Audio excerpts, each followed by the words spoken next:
في بيت كده قديم مش في منطقتنا بس في القرية اللي جنبينا. المهم كان بيحكي وبيقولوا عليه إن البيت ده مسكون وفي دجل وفي شعوذة وفي الكلام ده.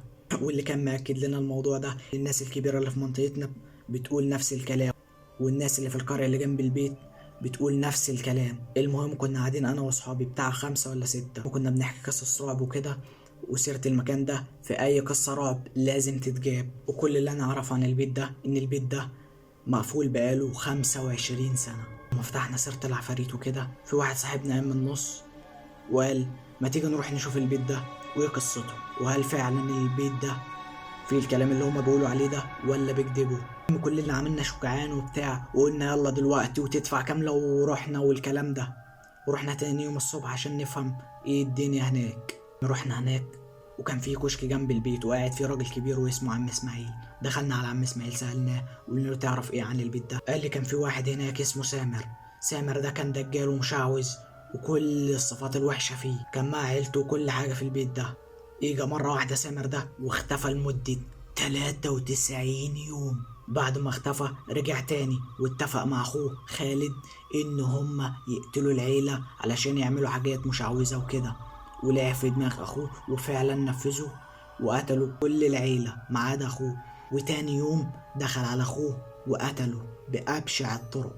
ومن ساعتها سامر مش موجود ولا نعرف مكان سامر فين. المهم بعد ما قتل اخوه وعيلته كلها بعديها ب3 ايام الناس شمت الريحة وبلغوا والموضوع اتقفل على كده. وده اللي احنا سمعناه من الناس ومن اهل القرية نفسها. وللعلم البيت ده 3 ادوار. المهم سمعنا القصة من هنا ورحنا قلنا للشباب. طبعا نص الشباب رفضت رفض تام وصفصفت على مين؟ انا ومحمد وايمن بس. وجي الليل يا معلم ورحنا المنطقة. وخليني اوصف لك شكل الشارع.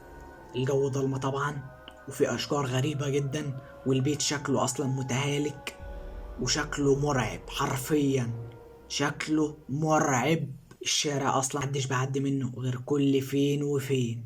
كنت انا في الكشك بشرب ميه وجاي، فالمهم بصيت على محمد وايمن كده لقيت شكلهم مفزوع وفي حاجه وخايفين جدا جدا جدا. قلت لهم في ايه؟ فبصيت على مدخل البيت لقيت البيت عليه جنازير ومتهالكه. فقلت لهم هو الباب ده كان عليه قفل؟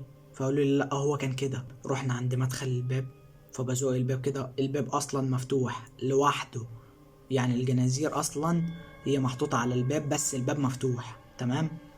طلعنا الدور الاول لقيناه مقفول، طلعنا الدور التاني لقيناه مفتوح. فدخلنا نبص في كل الاوض لقينا الموضوع عادي بس كان الجو مرعب حرفيا.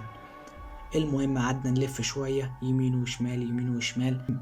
مرة واحدة لقينا غرفة مقفولة يا صديقي. بفتح الأكرة كانت بتعلق فخبطتها برجلي والباب فتح. أول ما دخلنا لقينا الحيطان مرسومة زي دم كده وحاجات سودة وحاجات بيضة والمنظر كان مرعب حرفيا. قلت لهم يلا يا جماعة نمشي من هنا أصل المكان ما يطمنش خالص. فالمهم بصولي كده إن هما بيتريقوا عليا وبقولوا إيه يا عم الرجولة إيه مش عارفة إيه يا كذا إيه يا كذا. فالمهم قلت هكمل معاهم ونشوف آخرتها إيه. أنا كنت ماسك التليفون بتاعي في إيدي وبنور بالكشاف وكذلك أيمن كذلك محمد تمام. مرة واحدة لقيت تليفوني بيرن فببص كده لقيت مين؟ لقيت أيمن بيرن. بصيت في التليفون وبصيت على أيمن، أنا فكرته بيعمل مقلب فيا. بصيت على أيمن كده لقيته بيدور على حاجة فقمت فاتح السكة علشان أكشفه وبتاع والكلام ده ونخلص من المقلب الزفت ده.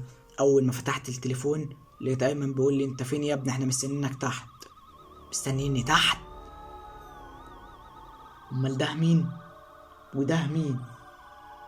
حط نفسك انت كده مكاني يا صديقي، ان صاحبك بيكلمك في التليفون هو صاحبك التاني وهم نفسهم اللي واقفين جنبك. بص جنبي لقيت محمد دخل الأوضة اللي هي كان فيها رسومات وبتاع، ولقيت أيمن بيبص لي كده وعينيه كانت كلها بيضة حرفيا. انا رجعت وخفت جدا، رجعت بظهري لورا قام هاجم عليا وخبطني في صدري وقعت في الأرض. قعدت أصوت لحد ما اغمى عليا وما فاكرش من بعدها اي حاجة.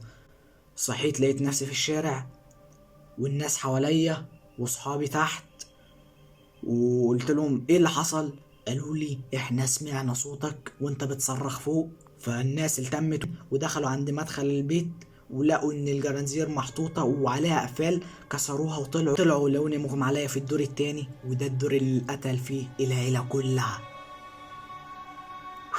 قصة صعبة جدا، ودي تكون نهاية القصة. ولو عندك قصة يا صديقي ياريت تبعتها لي على الخاص، وانا بإذن الله هحكيها في اقرب وقت. سلام.